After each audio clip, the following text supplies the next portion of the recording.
All right, Royce in the house. We are live. Introduce my outstanding co-host, Dan McNew, sitting next to me. He's got one of the better shows I've seen, Just the Facts Man.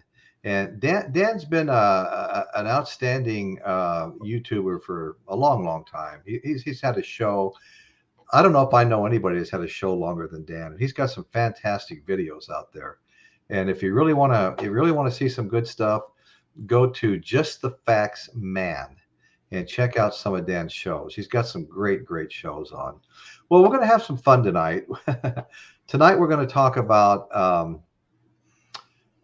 craziness that takes place with rock and roll bands. You know, the things that go on. They really get out of control. And it looks like they've just notified me on. I'm going to say hi real quick to Mike.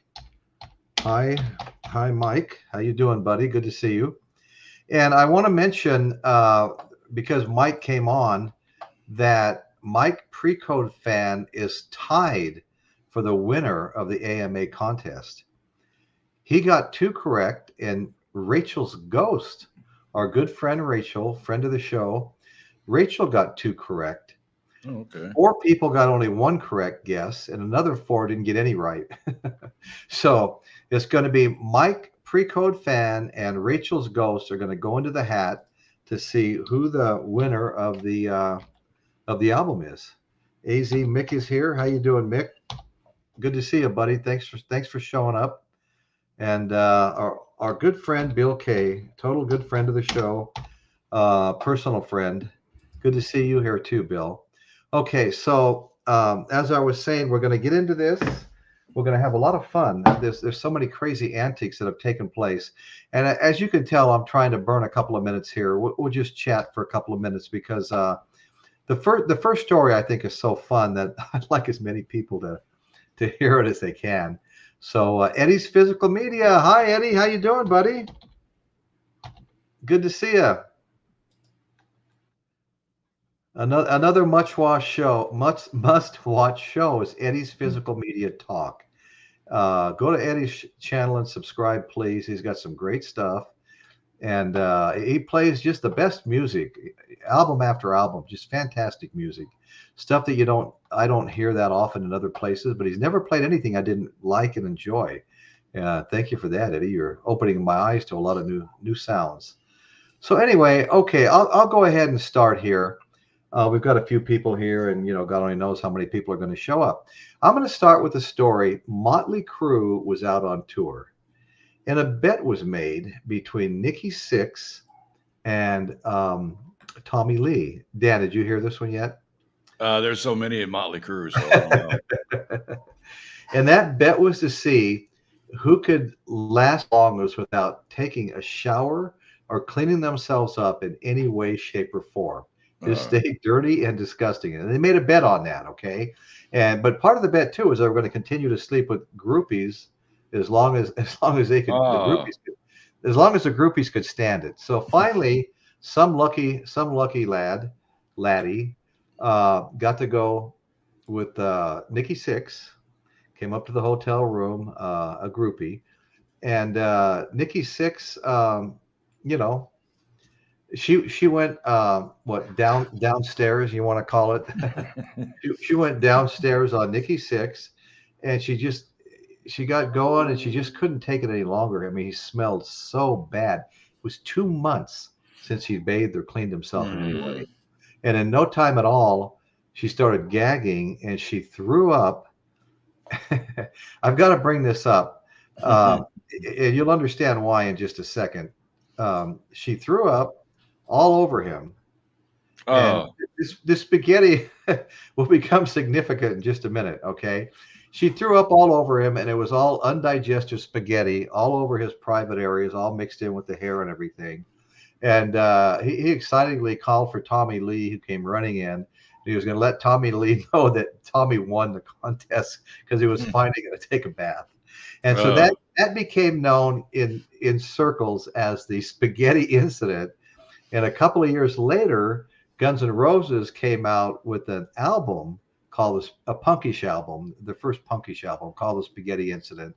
that was supposedly inspired by this story. Mm. I know, is that like crazy or what? Look at these guys.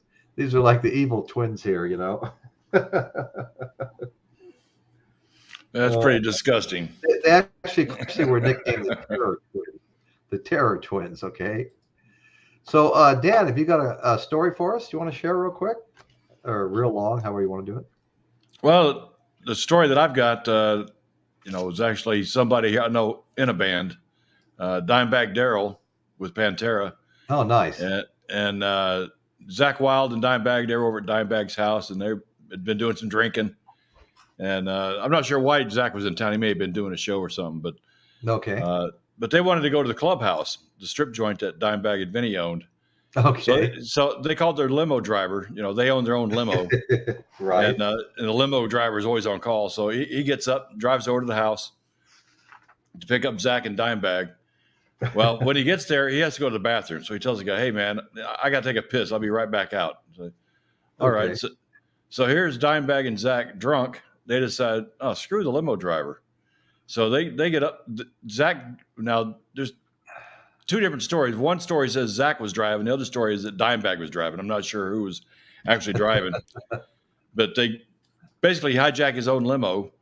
They go joyriding in it. And right down the street from Dimebag's house is a park called Elkins Park. And Okay. and he used to go down there and do photo shoots for Dean Guitar, and a lot of photo shoots around that lake. And in fact, in 2005, when we had Ride for Dime, we actually had the ride go through Elkins Park. But they take the limo down to Elkins Park, and there's a couple of stop signs on the way, and they run over the stop signs. They end up going through a soccer field, doing donuts in a limo in the middle of the soccer field, knocking over the goalie nets and everything. And of course, the police finally figured out who did it. And the police chief asked Dimebag, what were you guys thinking? Why would you do something like that? And Dimebag's response was, "Hey, it's all rock and roll, chief." So that's right. Yeah. One of the stop signs that they ran over was actually, Dimebag kept a stop sign, and he had it hanging up in the living room, up on the wall. And it was always, last time I was at his house, it was still on the wall. That's great. That's great. I mean, these stories, I mean, they're just endless, aren't they? There's got to be dozens for every single band. You can't hope to cover anywhere near all of them, but we're just going to have fun with some. Now, the next story I wanted to tell, Guns N' Roses was doing the last song on the album, their first album, Appetite for Destruction. And Axl Rose decided he wanted some sounds of sex being had on the album itself. Oh, so they wound up recording, and the song was Rocket Queen. Okay. And they wound up recording 30 minutes of sex sounds, and they were put into the album. And the girl he was having sex with happened to be the drummer, Steven Adler's girlfriend, who was a stripper. And I imagine that relationship didn't last much longer. But so I thought that was kind of funny. Rocket Queen and all this sounds of sex being made that were added to the mix. I think Axl just used that as an excuse to get in bed with that girl. Yeah. I would go along with that for sure. Those guys were pretty crazy. Say hi to Josh D and Mary Jane here. Okay, so let's see what else. There's so many stories here. I mean, you could spend all night just on Ozzy Osbourne if you wanted to. But one of my favorite stories here, and I've heard about this before. I read about this maybe 35 years ago. There was a gal called Cynthia Plastercaster, and what she did was she made plaster casts of rock stars, penises. And she did, all kinds of people, anybody that let her. And there was a picture of her. If you look her up, Cynthia Plastercaster, and she's in front of a rock star, and she's shaping this cast around it. Once the cast sets up, then she pours plaster in it and pulls that part of the cast away. And I guess she had a whole collection of rock star penises, And so Cynthia Plastercaster has gotten closer to the rock stars than almost anyone else. Okay, she was an artist from Chicago, self-proclaimed recovering groupie, and she made molds of penises of more than 50 rock stars. And by all accounts, and this is what I'd read before, Jimi Hendrix was her favorite because he got turned on and was actually basically having sex with the cast as she was, holding on to it. So that's kind of a crazy story. uh, Motley Crue's Nikki Sixx once again. He was really kind of an out of control guy. Uh, Nikki Sixx declared dead for 2 minutes after a near fatal injection of heroin. In his autobiography, Sixx recalled how a girlfriend of Guns N' Roses guitarist Slash frantically gave the rocker mouth to mouth until paramedics arrived. He was transported to a local hospital, released the next day. Admittedly, in the book, began shooting heroin up again immediately. After he got out of the hospital. So that's something else. Yeah. Well, speaking of drugs, I'll tell you somebody that was really into it. That was Steven Tyler from Aerosmith. Oh, that yeah. guy. He claims he spent $6 million on cocaine in his lifetime. $6 million. I believe it. I've probably met him maybe 4 times. When my oldest daughter opened a clothing store, she was going to have all these high-end LA fashions and, $150 Lucky jeans. And she was running down to the garment district and buying all this stuff for her store. Well, at the grand opening, she had a bunch of people come up. They blocked off a whole block. And they set up a stage. And Ryan Roxy came up with his personal band, and they played a bunch of songs. Steven Adler came up, just kind of a guest appearance. He advertised this at the local university and all these places. In fact, she had a limo running back and forth to Cal Poly, bringing people out to the store and to the concert. And so Steven Adler was there. And, he sat in with a couple of different bands and played some songs and stuff like that. And I remember standing there watching out on the street, and his mother and a friend of hers was there. And we started talking, chatting, and she says, "Well, I'm Steven Adler's mother." I go, "Oh, no kidding." And she said she was managing all his money. She told me how much she was getting in royalties every month, and she was in control of it all, just kind of gave him what he needed, because if not, he was just going to lose it all. Yeah. So anyway, I thought that was kind of interesting. So you're absolutely right. And that's the reason why they finally, I mean, they were all into drugs terribly, but when they all started getting a little cleaned up, he just couldn't do it, and that's why they got rid of him. Yeah, another story I read about Steven Tyler as well, I guess when he was about 27. So this was right before Aerosmith made it big, I guess. Oh, Steven Tyler, yeah. And evidently he had some friends. I'm not sure how the backstory worked on this, but somehow he was given custody of a 16-year-old girl. Yeah, no, you're right. That actually happened. She was either 14 or 16. I can't remember, but it was just she was a minor. I'm gonna see, you know what? I have some notes on that. I'm going to see if I can find it. And evidently, she was doing the drugs and drinking and doing just as much as Steven Tyler was as a minor. Something similar like that happened with Ted Nugent. He got custody of, got custody of some young girl that he wanted to be with, And I had Aerosmith, Steven Tyler, known for having a relationship for some of the most beautiful women of the day, but one of his most substantial relationships arose from a much different beginning. In '75, he managed to gain custody of a 14-year-old groupie. 14, yeah. She was signed over to him by her parents, so that they could live together. And they were together for 3 years, during which time she drank, used drugs, and kept up with the wild rock star. The split came when she was 18, partly due to the strain that an abortion put on the relationship. 14 years old. And, another one is, Jerry Lee Lewis. He married his cousin, and she was 13 years old. And he got in a lot of trouble for that. I mean, when I say trouble, I mean a certain place. I don't think they would even let him into England over that. You know what I mean? Yeah. And let me see. I might have a little note on that here somewhere. Yeah. Okay.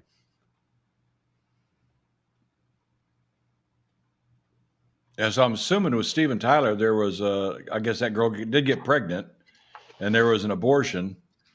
And from what Yeah, I remember, yeah. they found out it was a boy that she was going to have, Okay. and said he's felt guilty about it ever since.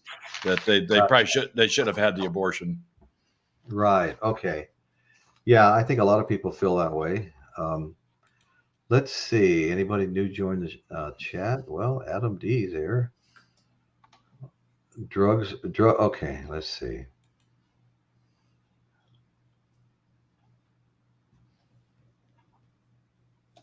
Okay, go down and throw a few of the chat comments up here real quick while we're going through this. Who loves drugs? This guy.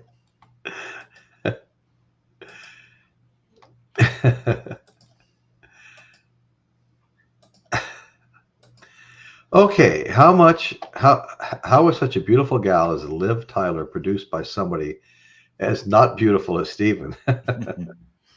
Yeah, I don't have an answer to that, but I tell you what you see pictures of him younger, he looked fine. I mean, he looked fairly handsome as a young man. Well, he looked like somebody's grandmother now. Exactly right. Louisiana has very strange laws, or they did anyway. Yeah, I wouldn't be surprised if they still have a few, Mike. Okay, so we'll move on now. Okay, and I've got several things on Ozzy. He was real prolific at thrashing things, But I wanted to talk about Led Zeppelin here for a minute. This is kind of crazy. They were staying at the Edgewater in Seattle, and from their balcony, they could actually fish.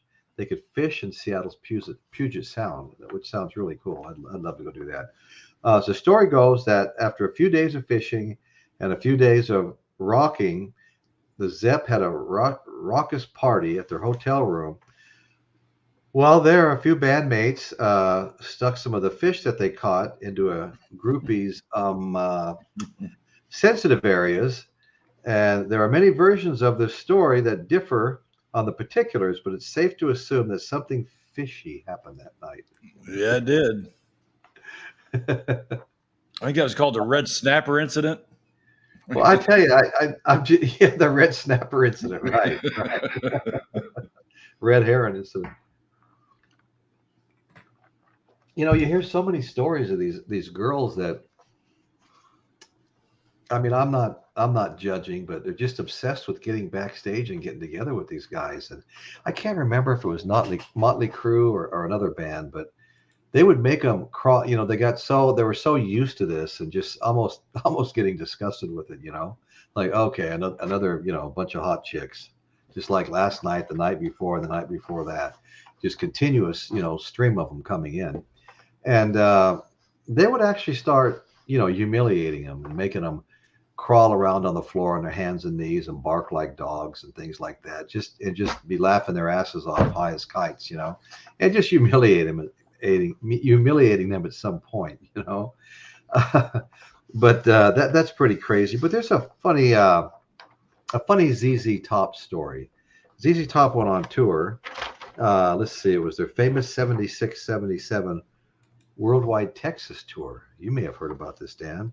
I went to it. They actually took along with them not only a real live breathing buffalo, but they took a longhorn steer, 2 vultures, 2 rattlesnakes on this tour. Did you ever hear that story? Oh yeah, and there was an armadillo too. Now armadillo too. Well, tell me what you know about it before I finish this little. Well, I know that tour started in May of '76 and ended December 31st of '77. So it's quite a long tour. Okay. And in fact, I saw him in San Diego with Black Sabbath, I believe. And I still have the T-shirt, Worldwide Texas Tour on it. And then I saw him again after I got out of the military, came back home, and they were in Fort Worth. And I caught the New Year's Eve party, the December 31st, the very last concert they had on that tour, which was cool because, I mean, midnight was ZZ Top, and each seat had confetti and those little whistles. So you got 17,000 people with the confetti, and it was pretty cool.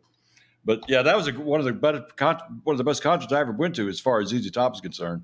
Oh, that was right? Really good tour. But Nice. they didn't have. Now this is in a convention center. Now I didn't see a steer or any of the animals there. Okay. I know Okay. they had an incident where, you know, all the animals were trained for loud music. They would Okay. train these animals, and so during rehearsal they played the music real loud, and the animals actually had parts that they did. They would walk across stage and everything. They at one point they even let one of the rattlesnakes loose on stage, with a with the Kidding me. with a rattlesnake wrangler nearby, and No, dude. Okay. but still, you know, and in fact, I think it's either the steer or the buffalo got loose at one of the concerts, and it caused. I think that's probably why they stopped doing it, because I think Yeah. just the Too much maintenance, liability. just the maintenance to keep those animals for that tour was like $100,000. So Right. they figured they'd save some money, keep the Wow. animals at home, and because they did have that incident where somebody could have got hurt from that buffalo running loose. Right. Right. But Well, it was a very when all that was going on, it was everybody knew about ZZ Top and the Animals, at their shows. right. And when they got loose the first time, they got loose twice. They got loose the first time, they kind of thrashed the stadium grounds a little bit, but on the second time, they almost destroyed about 9 rented limos out in the parking lot. That must have been the Buffalo. Yeah, I did hear about that one where they got loose into the football stadium and Yeah, it was made football stadium. yeah, that's right. They made divots all over the football stadium, and they had a football game the next day. Oh shit! So they got in trouble over that. So they did it was a good idea, but it's something they couldn't sustain. Right. Yeah. No, that would be really hard. That's just it's really kind of crazy. In fact, they had a nickname. It was something about a zoo. ZZ Top in their zoo. It's easy topping the zoo. A lot of Z's there. Right. Okay, let's see. Gloria, Sir Barry Gibb had engagement rings for all the ladies. Lady Linda didn't fall for it. That's cool. Thank you. There's actually bands out there that are opposite of Mötley Crüe, where they go on tour and they're very quiet. They don't do anything. And Rush was one of those bands. Oh, it was. Yeah, when they went on tour, they'd go to their hotel room after the show and they just stayed in their hotel room until the next day. There was no partying, Yeah. It was just like it was for me when I used to go out of town. Go to the hotel at night and I'm in for the night, and that's the way they were. There was no. Yeah, I can imagine there's got to be some that were that way, And I tell you what, it wasn't Gene Simmons. I think I got a story here about him. He claims to have slept with like 500 or 5,000. I'm sure it's accurate. Like 4,000 or 5,000. Of course, we had Marilyn Manson that did $25,000 worth of damage to a hotel room. Speaking of damaging hotel rooms, Billy Idol in 1989 in Bangkok, Thailand, stayed in a hotel. It was some Mandarin Orient hotel, and trashed the hotel room and refused to leave. They had to call security in. I mean, actually, the police, and they had to shoot him with a tranquilizer gun. They shot him with a tranquilizer gun, and that's how they took him out. Is that crazy? I mean, he's lucky they didn't take him to jail, because in some of those countries, those are pretty serious offenses, But no, that's exactly what happened. I read that story too. That's crazy. Crazy. But that's how these guys were. They got really, really high. Yeah. Gene Simmons, Kiss's bassist, I'm sure everybody knows that. But he had a photo album of the 4,000 plus women he slept with over the years. Jeez. And he said he was like a tourist. He's just taking pictures, of each of his lovers in the early 70s. Well, I hope he took a shower more than Nikki Sixx did. Isn't that crazy? Oh, I mean, unbelievable. The spaghetti incident. Wow. Oh. Well, Keith Richards claimed he snorted the ashes of his deceased father. And, his manager kind of brushed it off, but he's remade that claim time and time again since the first time he said it. Snorted the ashes of his dad. That's a little nutty. I mean, I know these guys got out of control. Some of them, experimented with, their sexuality and things like that. And I heard rumors about the Rolling Stones. I mean, I even heard rumors about Hugh Hefner. They just they just didn't know when to quit experimenting, and Yeah. just crazy stuff. So James Brown, I thought this was a good story. He stormed into an insurance company next to his office in Augusta, Georgia, and pulled the gun on a guy who allegedly used his toilet. He used James Brown's toilet. He was reportedly high on PCP when the incident happened. Uh, he led the police on a car chase from the scene before being arrested. He served 3 years in a South Carolina correctional center. 3 years for that incident. Wow. Pulled a gun on a guy that used his toilet high on PCP. I mean, that's pretty crazy stuff right there. I've heard of pay toilets, but come on, that's a Oh, I know. death penalty. Here's Caitlin talking about Shannon Tweed, Gene Simmons' wife. Hoping she got rid of Gene's book. I doubt it. How about Kiss's first appearance on national TV, the Mike Douglas show? Tony Phils, who was Jewish herself, mentioned something about Gene being Jewish, that his hook was a dead giveaway. Whoa. Oh, man. Oh, geez. I guess that was okay in the That's pretty 70s. crazy.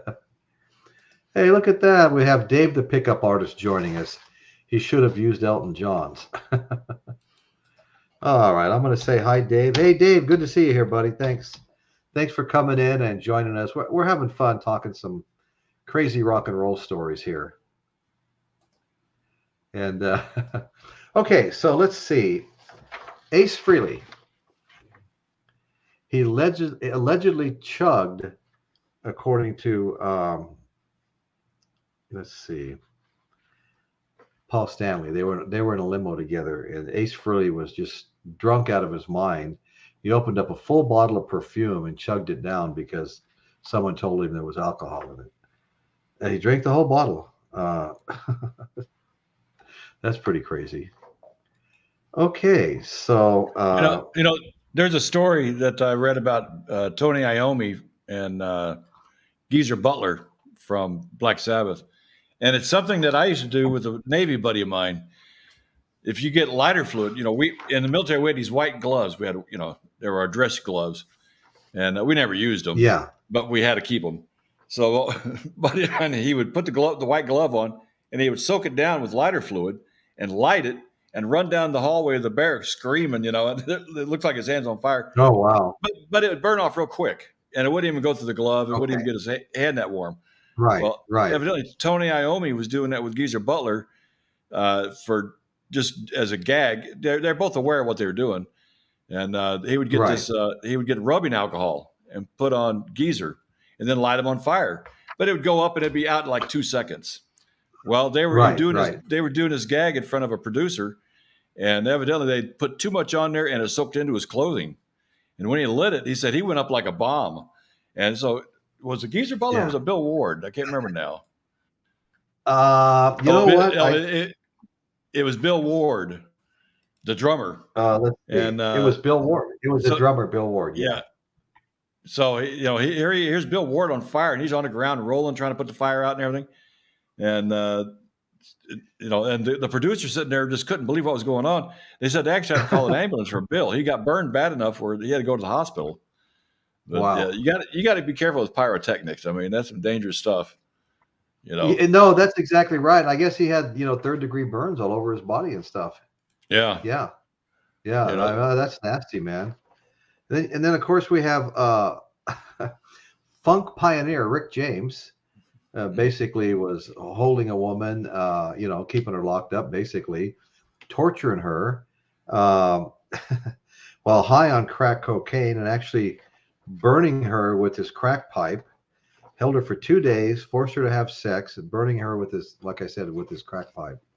And I don't know if that's why he went to jail. I think he went to jail for that. The article didn't say that, but I remember back in the day, he had some pretty big songs out, getting played on MTV a lot and stuff like that. I'm a very funky guy or something like that. But yeah. Anyway, I was pretty sure they wound up going to prison for that. So that was Rick James. Keith Moon, you know, poor Keith Moon and Mama Cass both died at a flat in London owned by Harry Nilsson. And I actually made a video of that Yeah. flat, you know, out front with Jordan the Lion. Jordan the Lion kind of hooked up with us in London, and we were going out touring, you know, rock and roll history, the alley that Bob Dylan made that video in, Subterranean Homesick Blues. And we wound up at the flat. Jordan said, "You want to go see the flat?" We're both Mama Cass and Keith Moon died. Oh, well, sure, you know. Harry Nelson owned it. He owned the room up there, and he just let his friends come and stay there and stuff like that. And Keith Moon and Mama Cass, there was a rumor that she choked to death on a ham sandwich. You know, Yeah, she was a big girl, so people made fun of her. But that really wasn't the case. She actually had a heart attack. There wasn't a single bite out of the ham sandwich that was actually there on a plate, which I'm sure fueled the rumor, you know. And Keith Moon just overdosed. But anyway, but Keith Moon, he had a lot of crazy antics. He passed out on stage after consuming horse tranquilizers. I think back in the day they called that like cannabinol, whether it was accurate or not. Horse or PC, not PC. PCP. Yeah, I think it's PCP. Yeah, maybe it was PC. No, PCP was PCP was embalming fluid. Okay, somewhat, kind of like. But yeah, people that was it made the rounds. People were using it to get high and stuff like that.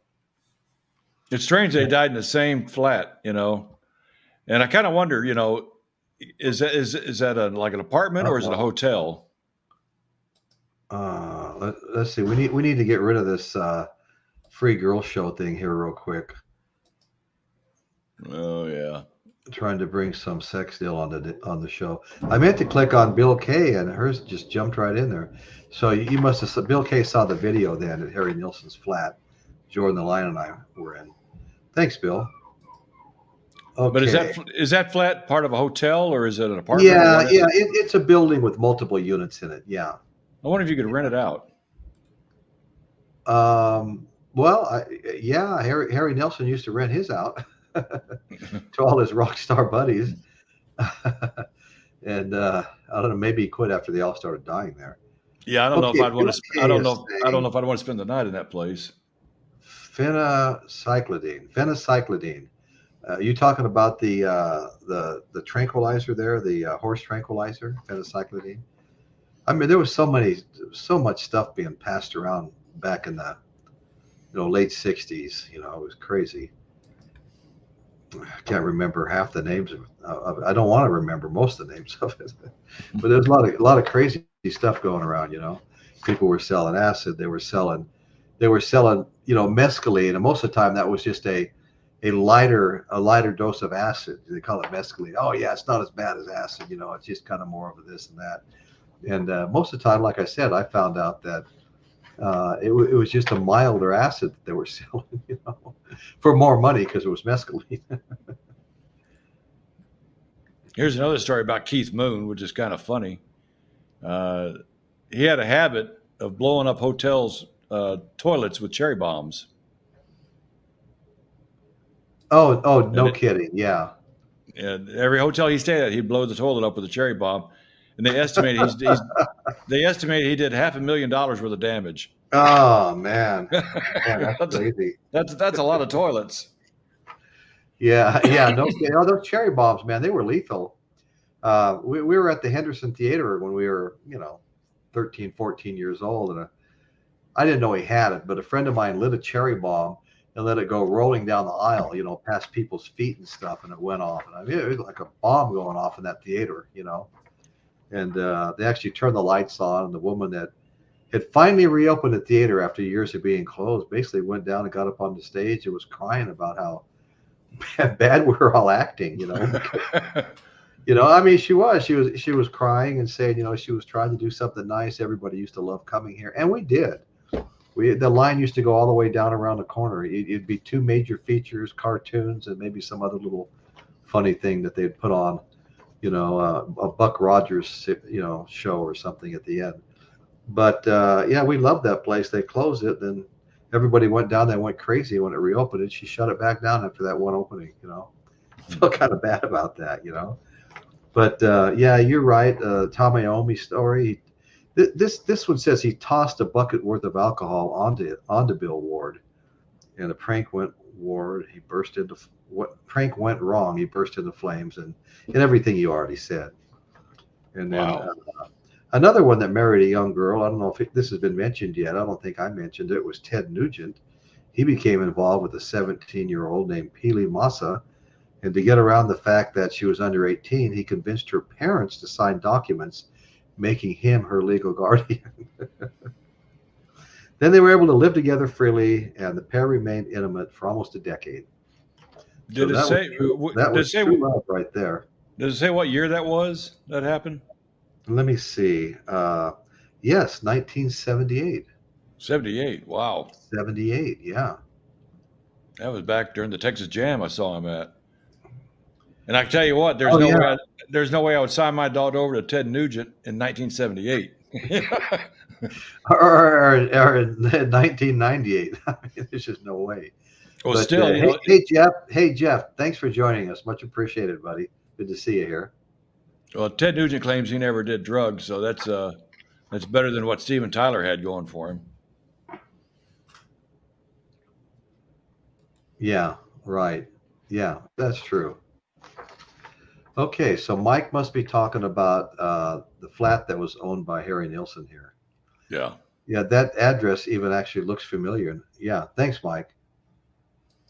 Thanks for bringing that up. Let's see. What do we have here from Mike? When I was about 16, my cousin made a stink bomb out of a roll of old film. He lit it and threw it into the basement doorway of a local church. We ran like hell. Oh my God. We used to make stink bombs out of ink pens. I don't know if y'all ever had that technology when you were growing up, but you get a regular click type ballpoint pen, take it apart, and somehow we got the spring, and you add a match and a bobby pin, and the bobby pin would stick out there, and you pull the bobby pin, and pop, it would light the match, and it burned the ink, and it would just put smoke everywhere. Really? Oh yeah, we did all. I've never seen that. Never seen that. Yeah, that was the late 60s. A friend of mine had this bottle of stuff that was called liquid farts. And all he had to do is just a little bottle, almost like a little perfume bottle. Just unscrew the lid and just walk through the room, and everybody would just go completely crazy. It was the worst smelling thing you ever smelled in your life. Well, it's still on the market because I see videos all the time, people doing that. Oh, do you? Letting the fart out, and their spouse thinks it was them, and and they video it and put it on YouTube. We must be watching different shows. I want to start watching your shows. Yeah. But I mean, like I said, I've never smelled anything so bad. You only had to take the cap off, and it would just blow everybody out of the room. It was so bad. I don't know what that was. Crazy. Okay, so let's see. David Lee Roth would let the guys know that if they brought him just the right girl, the one that he would have picked, he would give them an extra $100, backstage after the shows. And so everybody was trying to pick out the prettiest girl they could to bring them back to David Lee Roth. Well, another story about Van Halen that I know is true. At every show, and everybody's probably heard this story about the brown M&Ms. Well, what it was, they'd have a list of things that needed to be done. Things that need to be checked. Yeah. No, that's right. How much booze they wanted, what type of booze, what type of food, everything they needed for that concert was on a detailed list. And to make sure that these people reading the list, they said, we want M&Ms, but we don't want the brown M&Ms. So pick the brown. They don't M&Ms want the brown out. M&Ms. That's exactly right. So they did a show one night, and they went back to their dressing room. There's the M&Ms, but there were brown M&Ms. There was brown. So they knew the people didn't follow their list. And that was the way it was actually, if I remember right, and I could be wrong, but if I remember right, it was written into their contract. Yes. And this was the way they could find out if anybody really read their contract, Yeah. And yes, well, go ahead. No, that's basically it. Well, what I was reading was exactly what you were saying. And one time they completely thrashed a hotel room, but also in the contract around the area of the brown M&Ms and stuff was that they didn't have to pay for any damages they caused. And so Oh, they gave them a bill and they told them where to read the contract. And they read the contract and they didn't have to pay for it. I never, I've been to a Pretty- lot of after parties, after concerts and all that, but I've never been to a party where we destroyed the hotel room. We never did do that. Yeah, yeah, yeah. Well, I haven't really been to any after parties myself. I didn't know the people you knew, and yeah, I mean, you just went back to the room and had a good time, right? I mean, I know Judas Priest. I've been backstage in their dressing room twice after their concerts, and uh, they act like humans. They yeah, don't destroy. So I know Judas Priest is good, even as right, heavy as they are. right, right. Okay, let's see. What else do I have here? There's so much on Ozzy Osbourne. I mean, like I said, you could make a whole show out of it. He was going to meet these executives at this record company, and his wife told him, "You need to impress these guys. You really need to impress them. And why don't you take a couple of white doves and release them in the room?" So as he gets there, instead of taking these white doves and release them in the room, he bites the head off of one of them. So he definitely made an impression. So it wasn't just a bat he bit the head off. He claims on the bat, and that's what's kind of strange because having read the Dove story, he claims on the bat that somebody threw it up on stage and he thought it was like a rubber bat and he was just trying to do that just for antics, and didn't realize until he actually pulled it off that You it was know, biting the head off a real bat. I kind of believe him on that one because Well, yeah, because but because the Dove thing, he did on purpose, and it made no, a big yeah, yeah, and it made a big ruckus. So when someone throws a bat up there, he thought, well, they all know about the Dove that I did, so I'm gonna act like I'm okay, doing that. And I did it again. right. Oops, I And did it yeah, again.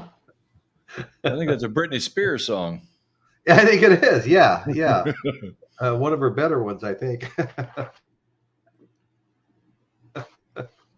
Okay, so then we had 15-year-old groupie Lori Maddox, and I did a show on you know artists to create, and the picture I had of her was with Jimmy Page, but Lori Maddox at the age of 15 says she was a groupie. She lost her virginity to David Bowie at the age of 15, consensually, she insists. Soon after, she began a relationship with Jimmy Page, who asked Maddox's mother for permission, and he got it. Rock stars get permission for everything, even the mothers say it's okay. Well, they see dollar signs is what they see. Yeah, no kidding, huh? So that was Lori Maddox. Okay, Izzy Stradlin. He left Guns N' Roses pretty early, and you used to see the concerts on TV, and people would be holding up signs, "Where's Izzy? Where's Izzy?" Because they liked him, and he was an original guitar player for Guns N' Roses. And so Izzy Stradlin, he was arrested in 1989 for urinating in the aisle of a plane en route Oh yeah. to visit his family in Indianapolis, and he was heavily intoxicated, and he just claimed that he was tired of waiting for the bathroom to become vacant, so he let her loose. I mean, Boy, that that's was obvious, about right? yeah, yeah, That's what I would have done. Hey, yeah, yeah. And I don't really know why he left. It might have had to do with drug use and stuff like that, But I remember, I knew about it, and he came out with an album called Izzy Stradlin and the Juju Hounds. And I went out and bought that. I didn't buy his album; it was CD. No, nobody was buying albums then. There may have been some people doing it, but I didn't know anybody buying albums. I didn't know anybody had a record player left back in the early '90s and stuff. Hey, Star Trekker's got a good comment about Alice Cooper. Bring that up. Okay, yeah.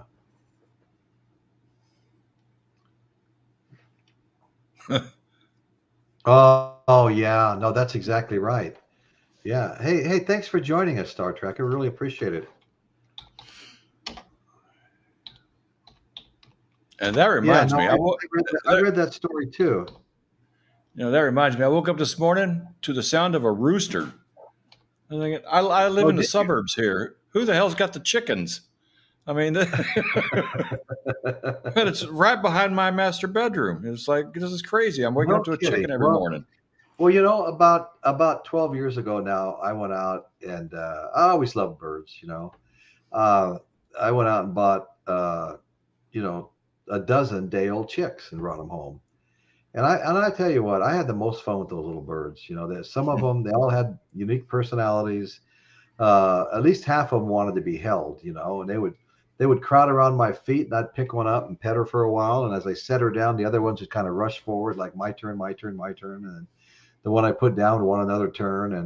And they were really cool. I really enjoyed them. And the problem was I let them free range too much. They weren't. We had a really nice coop that they were in, but as often as possible, I'd let them out to run around. And so one day I was down at the feed store where I bought the chicken feed and stuff, where I bought the birds. They used to get 3,000 in on chick day, and they'd all be gone in 2 days. And the line was out the door with everybody buying all the stuff you needed when you bought chicks. And they could have gave the birds away and made money. Yeah. People had the chick feed and the feeders and the waterers and all this stuff. And they were making a mint off everybody. But they had like every bird you could think of. Well, every once in a while, and it was pretty rare, people would take a bird home that turned out to be a rooster and not a hen. And so they'd have 3 or 4 roosters just walking around in the parking lot that were just hanging out.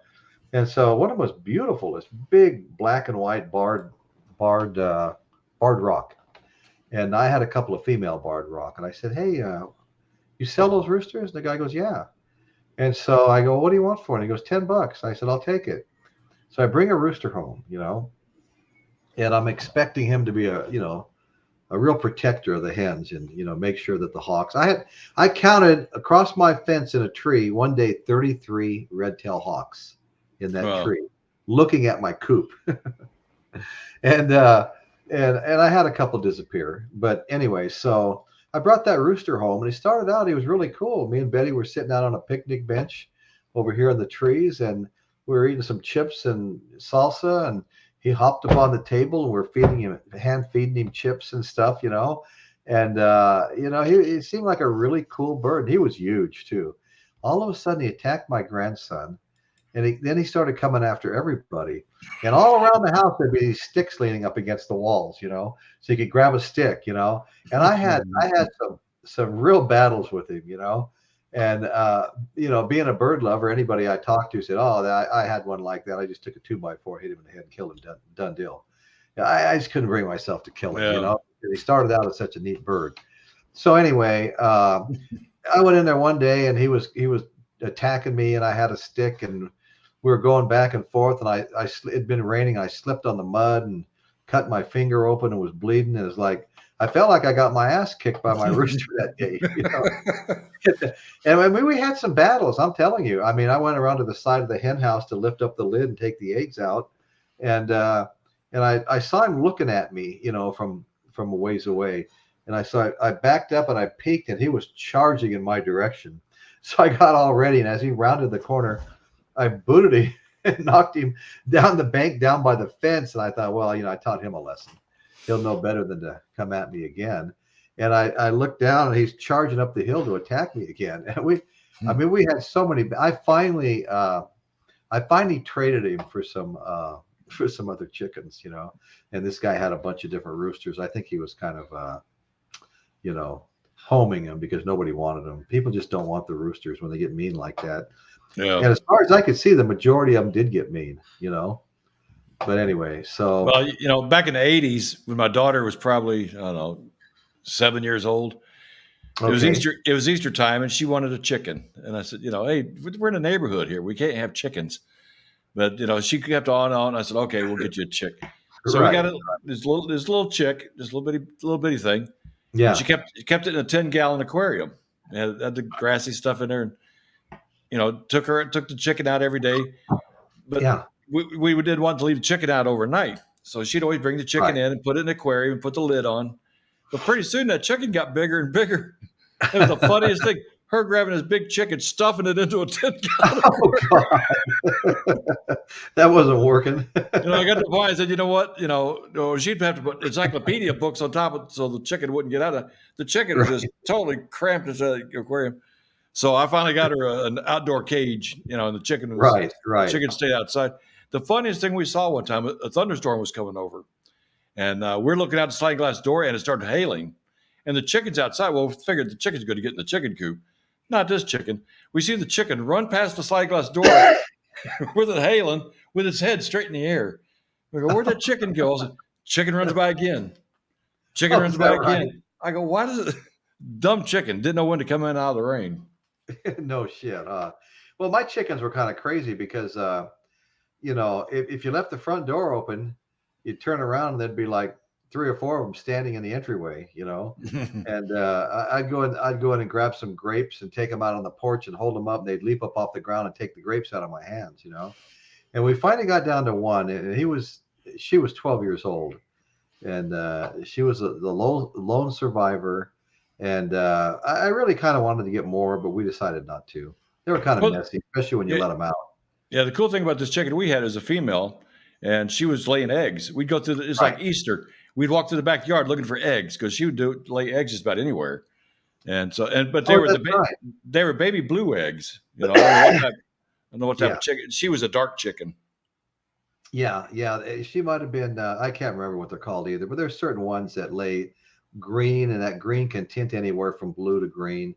And then there's ones they call Easter eggers that lay dark green, and then there's ones that lay brown, like the brown you'll find at the grocery store, and then some that lay like a real chocolate colored brown. It's kind of fun. I mean, we'd get up, they'd lay so fast, we get over a dozen a day eggs, and it would take no time at all to have like 12, 18 dozen eggs, and I'd be just running around passing them out to the neighbors, just giving them away. Yeah, looked like Bill Kay had an experience with a rooster. Let's see. My friends, I was wrenching on my motorcycle, fixing the chain. Over comes this rooster and attacks me. It came from his neighbors. I batted off. 5 minutes later, the ruse. They must have ran out of room to write. They must have came back. Yes, and I tell you, these roosters can be really persistent and attacked me again.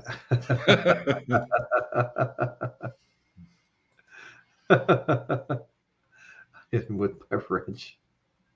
Yeah, you got to be careful of those roosters. They got those talons, man, that can hook on you. Oh yeah. Oh no, they're spurs.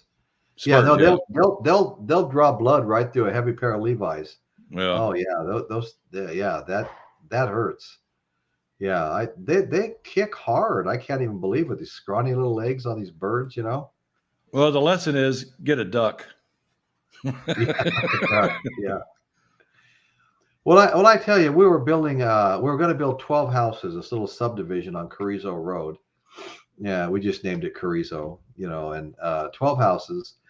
And we had to move a whole bunch of people out. And one guy was running the house, and he was a biker, and he was renting all kinds of space to all kinds of people. And they were mostly drug addicts and stuff, And we went down into the basement, which was nothing but a dirt floor and a furnace. And, we start heading down the stairs, and this lady starts screaming at us, "This is my space. This is my space." And we go down there, and she's living on this sofa on the dirt floor underneath the house, adjacent to the furnace, But there was all kinds of stuff like that. There was an old barn out back, and there must have been 6 or 7 people living in it. And you'd see these all over the place, these like liter bottles of urine, with the lid screwed on them, just these bottles full of yellow urine. And then there was buckets full of something else, and these people were living there. And I was tasked with, getting everybody out and getting rid of the 9 or 10 abandoned cars and a motorhome and a boat, And the reason I got started on the story, before I forget, was there was 2 gigantic geese living there. And I don't know what they were eating or anything. A few weeks went by before I noticed them on the side of this little barn. And man, there must have been at that point about a dozen eggs. And I mean, these things were like, they were the biggest eggs I've ever seen. And I didn't know if they were good or bad, or how long they'd been there. So I didn't take any of them. I guess there's a way if they sink when you put them in water, I guess they're bad, but I don't want to trust those things. Yeah. Anyway, so the one goose would come at you. It would come at you, and one of them was nice, the female, but the male would come at you and hissing like a snake. And I didn't even know they did that. Finally, I showed up one day. I started bringing over some of my chicken feed for them, and I showed up one day, and there was a sign on the door. There was a place out in Creston where they would take animals like that, just bring them in and let them roam on the ranch. Creston, people have big ranches and stuff out there, so it was kind of a safe place for them. There's a big sign on the door that they'd come and gotten the geese and taken them out there. I was happy to see that. Let's see. So here we go again. My aunt and uncle had a farm, but no interest in that. Yeah. My grandparents had a farm. My dad and all his siblings were farmers. And those people work hard. I have nothing but respect for them. Yeah. Long hours and short pay, But anyway, so where were we? We were talking about this crazy antics some of these people did. Ozzy Osbourne. Well, we talked about the dove and we mentioned the bat. But did you know that Ozzy Osbourne, he took it to the next level, okay? The Metal Man was arrested for, the ant sniffing. He actually snorted ants. He put ants. Yeah, fire ants, not your normal ants. He snorted them. You heard that then. He snorted them up his nose. Ants. Yeah. Who snorts ants? And I guess, he got in trouble for peeing at the Alamo, or a lot of people just, didn't like him after that, I guess. But he didn't really pee on the building of the Alamo. It was kind of this monument with, talked about the 189 people that died there. Yeah. You probably know more about that because you're from Texas. Yeah, I've been to Alamo quite a few times. Yeah, I've never seen it. Yeah, it's not like he was at the front door pissing on it. No, it was off to the side. Yeah. What did they call it? They called it... Well, he claims he doesn't even remember doing it. He urinated on the Alamo cenotaph. Does that make any sense? No. I'm not sure what a cenotaph. When it was a 60-foot high statue honoring the 189 Texans who died there during the Texas Revolution. Oh, I think that's actually in front of the Alamo. Okay. In the little plaza in front of the Alamo. Okay. Well, it says it's located in the Alamo Plaza. Okay. A spot adjacent to the famous landmark. Okay, yeah, it is. That's the one I'm thinking about too. Okay. There's actually a little street between the statue and the Alamo. You got to cross the street. Right. Of course, he claims he doesn't remember doing it, but who would admit to knowing, realizing they did it? Right. Okay, Rod Stewart. What did Rod Stewart do that was crazy? Oh my God. Rod Stewart was so worried about screwing up his nostrils from snorting coke that he started putting cocaine in his body, in his anus, in his asshole. Oh. Let me see how they exactly describe this. Okay, he used cocaine anally. Okay, he cited medical reasons for the change of pace. He worried about the adverse health effects of snorting too much coke through his nostrils. He's always trying to find ways to get into his system quicker too. So let's go stick cocaine up our butt. I mean, yeah. I think I'd rather wait the extra 10 seconds, Well, I wonder if he used it like a suppository or did he use a straw?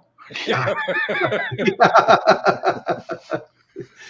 who knows, Or $100 bill. That's what I'd heard rumors of him before with gerbils, getting stuck up. Oh, stuck yeah. Up you don't know if that stuff's true or not, but okay. But Guns N' Roses guitarist Slash, and I really like his tone. I think he's a great guitarist. I think he's underrated, really. He was once so high that he thought that the alien from the movie Predator was trying to kill him. And in 1989, the guitarist punched through a glass door at the Arizona golf course completely naked and in fear for his life, and grabbed a hotel maid to use her as a human shield against the imaginary assailant. What a coward. Oh my God. No kidding, huh? Kids Well, I don't mean, kids don't do drugs, please. no, don't do drugs. I mean, these guys have so much money, they just use it to excess. I mean, they so snorting became an outrage.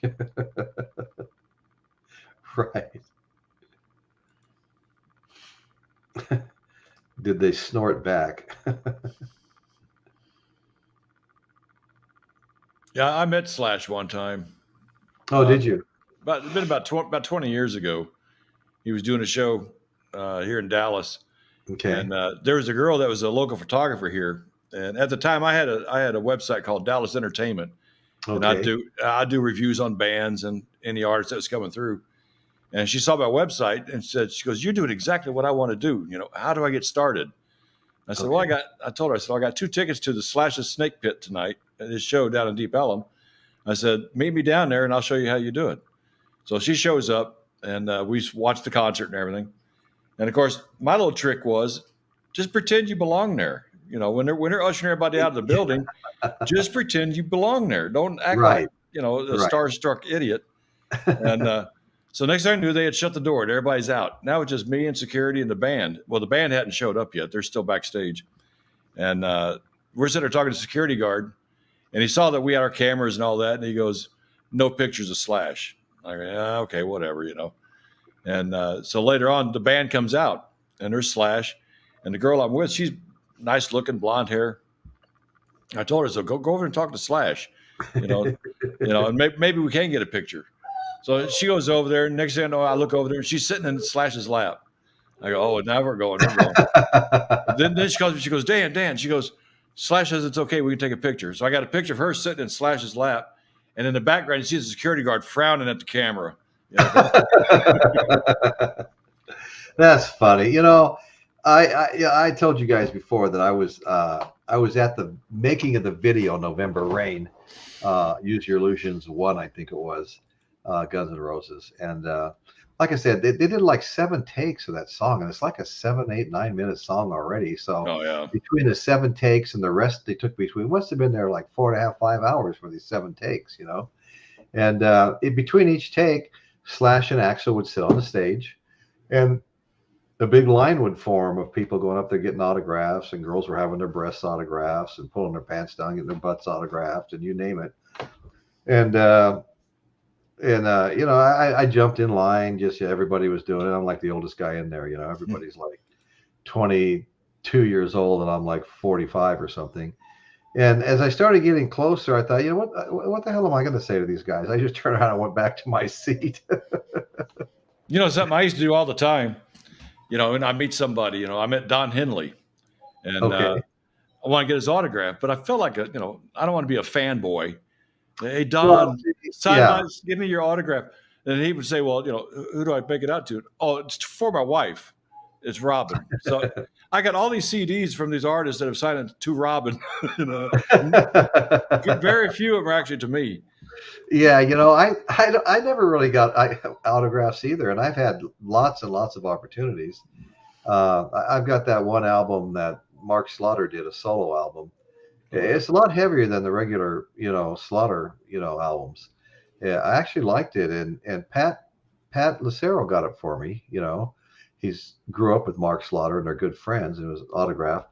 It had my name on it and stuff like that. And that's the only album I have that's autographed. I've had, like I said, a lot of opportunities and stuff, but I don't know. I always, whenever I read about these guys, different, whether they're movie stars or whatever, I always read that they really want to just be treated like normal, everyday people. They don't want you, putting them up on a pedestal and stuff. Yeah. And I kind of took that to heart, and I never put anybody up on a pedestal after reading that. Well, And, some people are super fans. They pay to get their pictures taken with them and everything. Back in the early 80s, this is probably about 82, 83. And here in town, back then, my town that I live in was much, much smaller. It was just a neighborhood Yeah. type thing. Right. It was out in the middle of nowhere. And we had one club out here. And the local radio station would have this called Bring in the Weekend Party. They'd pick out a club, and they'd set up a live broadcast, and Okay. it'd draw business for the club and everything. Well, Right. one Friday they actually did it out here in the colony, and so we've got the local radio station out there. And I told my wife, I said, let's go check it out. So we're Right. sitting there, and Eddie Money's there, Oh yeah. and this is when Eddie Money was on the top. Yeah. And I was thinking, wow, I can't believe it, Eddie's sitting right here, And a Yeah. little while later, I went to go to the bathroom, not even paying attention to what was going around me. I go in the bathroom, I realize Eddie Money's in the urinal in front of me. Hey, you're Eddie Money. We're in the top. It's not a really good time to talk to somebody, but What's funny is, our Mid-State Fair here, it goes on for, close to 2 weeks, maybe 12 days or something like that.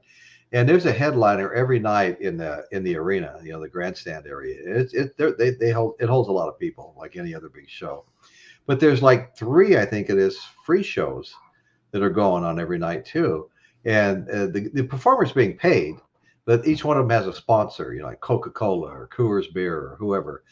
And so they're getting paid, but it's free for us, And I saw Eddie Money at a free show. I saw, I can't even, so many people. Lady Antebellum, they came out with that song, I Need You Now, or something like that. But right before that hit broke, they'd signed on to do a free show because they would have been in the stadium after that album had broke, And who else did I see?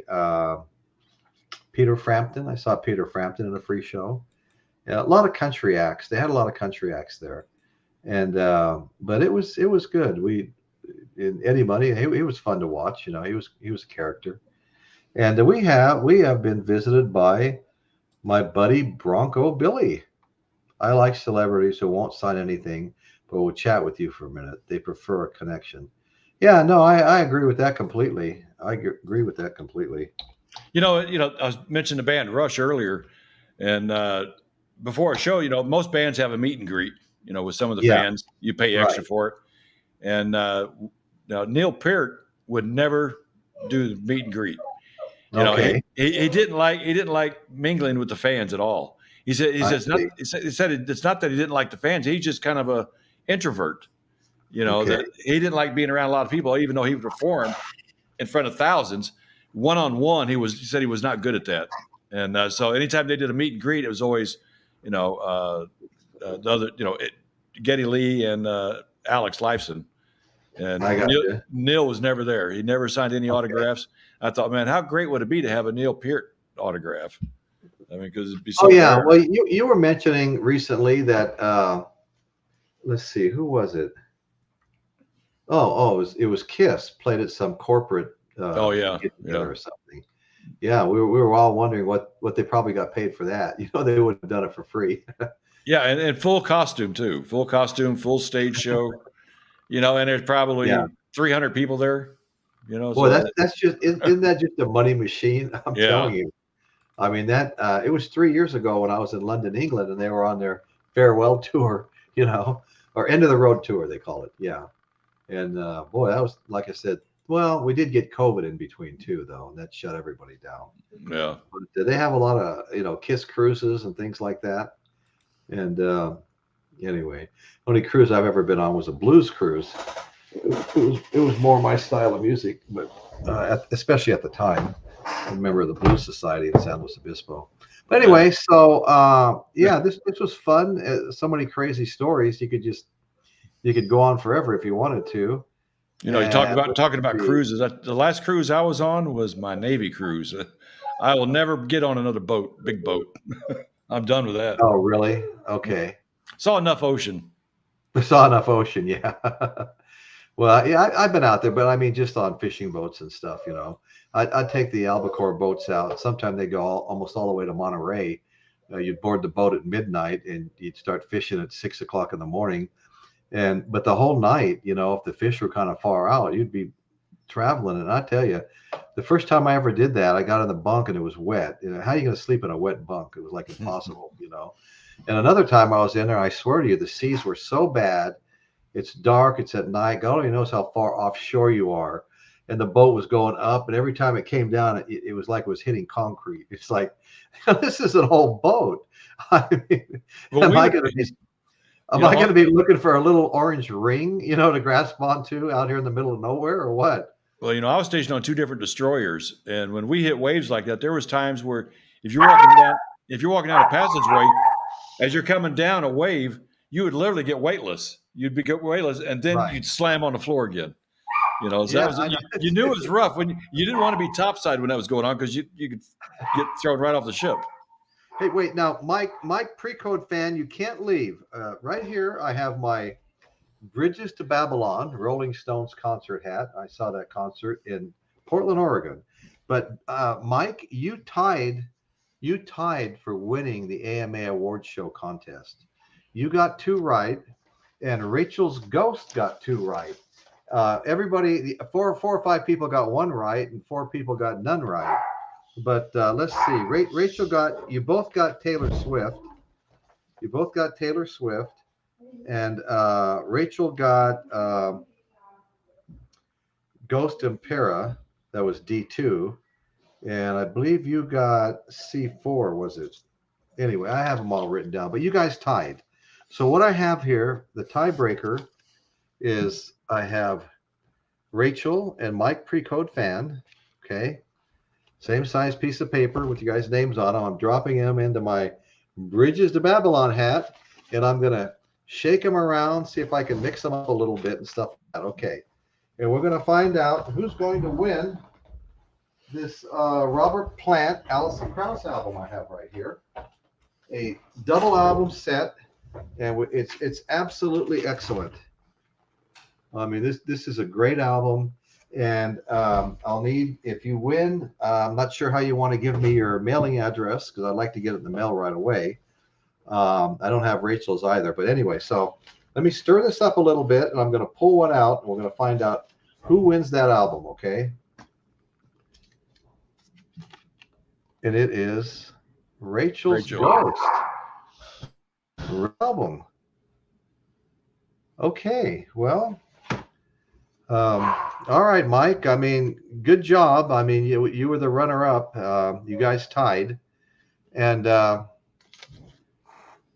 sorry, we'll have another contest, give away some more, and appreciate you participating and being in the chat. And let's see. You told us a few minutes ago you got to run. I hope you saw the contest. If you're still there, let me know that you saw the contest. Hey, Bronco Billy, yeah, you're right. People have told me I've got a voice for radio, but I never pursued it. No, you do, Dan. I kind of went towards the video side. You were getting close to pursuing it. You were gonna. There was a chance of being on a show with a radio show with some gal you were talking about. Yeah, I'm still waiting on the feedback on that. I haven't heard much since then. But I actually did go. This probably about 30 years. No, probably about 40 years ago. I signed up for a CBS broadcasting class, and I didn't like the way they were running it. They were saying I wasn't pronouncing my words properly. Like when you say here in Texas, because they want you to sound like I'm from nowhere. Well, I'm from Texas. I'm going to sound like I'm from Texas. Like you're from Texas. So I would say the word get, and they go, it's not get, it's get. Like jet. You're kidding me. So I said, I said, I don't want to be, I want to talk the way I want to talk. I don't want to be told I'm speaking wrong, But George Carlin even had a skit about that, about being a DJ. Well, hello, I'm from nowhere. No accent. That's funny. Okay, guys. Well, I guess we're gonna. We've been going now for an hour and almost 15 minutes, so we're gonna sign off here. And Dan, thanks a lot. I really appreciate you being a co-host and helping me out here. No problem. You are definitely appreciated, and I want to thank everybody in the chat. You guys make the show. We wouldn't have a show if you weren't here supporting us. And I hope you all enjoyed it. And thank you very much. And that's what's going on in Royce's world today and Dan's world today. And we're going to sign off. All right. Thanks, guys. See you later.